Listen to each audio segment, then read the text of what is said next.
Hi, my name is Suzi Feiner, and I'm with Hanson Cakes of Beverly Hills. We've been in the Los Angeles area since the early 1900s. We're in the 7th generation of baking. The Hanson family was bakery to the King of Denmark starting in 1520.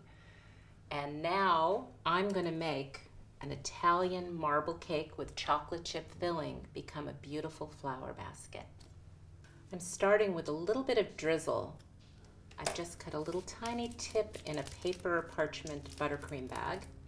I'm going to drizzle it all over the top, so when we decorate it, we won't see anything showing through the roses. Now I have a fabulous basket tip. It's smooth on one side and kind of serrated on the other, and it's full of buttercream.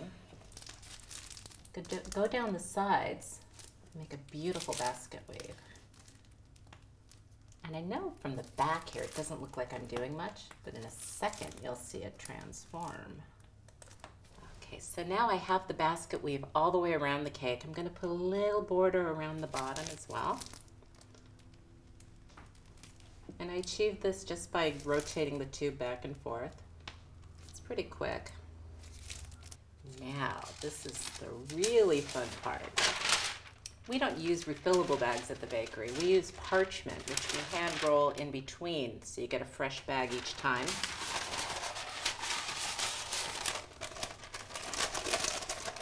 And this is a rose tip.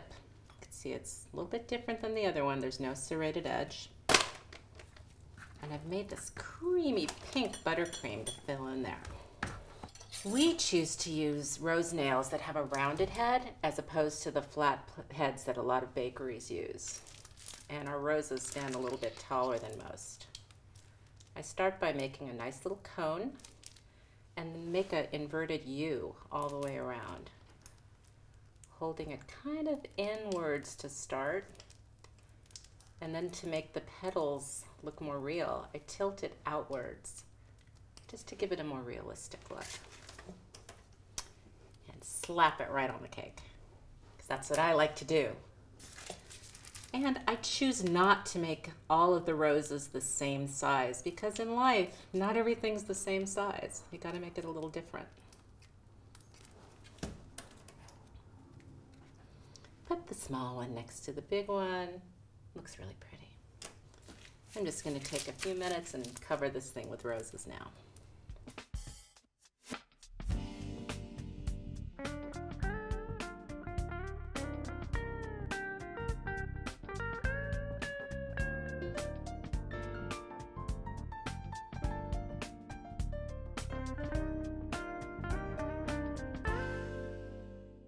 Now that I have the last rose on the cake, I'm free to add the leaves.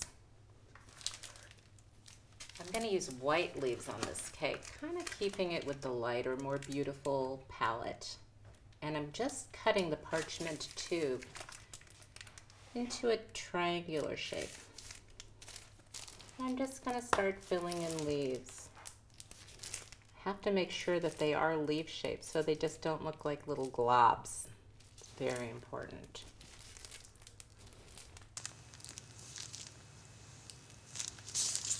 After all the big leaves are on, I need some of the little Hanson touch. So I'm going to make some little delicate leaves with a smaller tube by cutting the triangle a little bit smaller.